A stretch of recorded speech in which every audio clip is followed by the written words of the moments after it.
नमस्कार दोस्तों, आज मैं आपके सामने एक नई प्रेरक कहानी लेकर के उपस्थित हुआ हूँ। मुंबई के एक प्रसिद्ध उद्योगपति जो कई कारखानों के मालिक थे, अपने उत्तराधिकारी का चयन करना चाहते थे।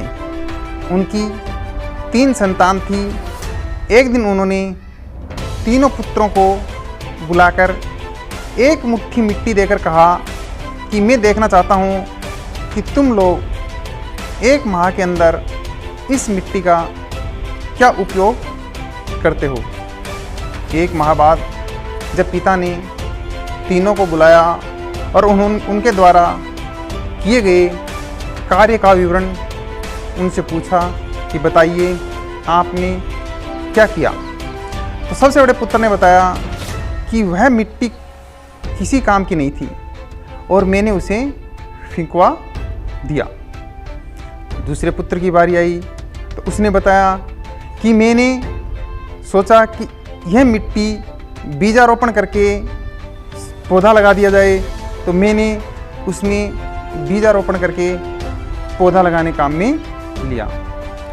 तीसरा और सबसे छोटे पुत्र ने कहा, मैंने गंभीरतापूर्वक मनन किया, आपके द्वारा मिट्टी देने का कोई अर्थ अवश्य होगा, इसलिए मैंने 3-4 दिन विचार मनन करने के पश्चात उस मिट्टी को प्रयोगशाला में भिजवा दिया। जब परिणाम प्राप्त हुआ तो मुझे मालूम हुआ कि वह मिट्टी साधारण मिट्टी न होकर के फायर क्ले अर्थात चीनी मिट्टी है, जिसका उपयोग औद्योगिक उपयोग में किया जा सकता है। यह जानकर मैंने उस पर आधारित कारखाने बनाने की पूरी कार्य योजना बना ली। उस उद्योगपति ने अपने तीसरे पुत्र की बुद्धिमत्ता की प्रशंसा करते हुए कहा कि अपनी संपत्ति का उत्तराधिकारी आप ही हैं। उसने कहा, मैं मेरी संपत्ति का उत्तराधिकारी तुम्हें घोषित करता हूँ, क्योंकि मुझे विश्वास है कि तुम्हारे नेतृत्व और कुशल मार्गदर्शन में हमारा व्यापार दिन दुगुना और रात चौगुनी प्रगति करेगा।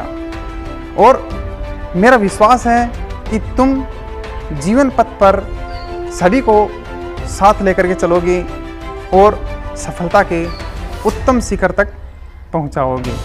मेरा आशीर्वाद एवं शुभकामनाएं तुम्हारे साथ हैं। बेटा, एक बात जीवन में सदा ध्यान रखना कि ज़रूरी नहीं कोई छोटी चीज़ छोटी ही हो। मिट्टी का क्या मोल है, लेकिन तुम्हारी तीक्ष्ण बुद्धि और विचारशीलता ने मिट्टी में भी बहुत कुछ खोज लिया। जीवन में सफलता पाने के लिए यह आवश्यक है कि हम छोटी से छोटी चीज़ के अंदर समाहित विराटता को खोजने का प्रयत्न करें। धन्यवाद दोस्तों। यदि आपको मेरी कहानी पसंद आई हो तो प्लीज़ लाइक करना, कमेंट करना, और यदि आप चैनल पर पहली बार आए हो तो प्लीज़ चैनल को सब्सक्राइब करके घंटी का बटन अवश्य दबाना। धन्यवाद। Thank you.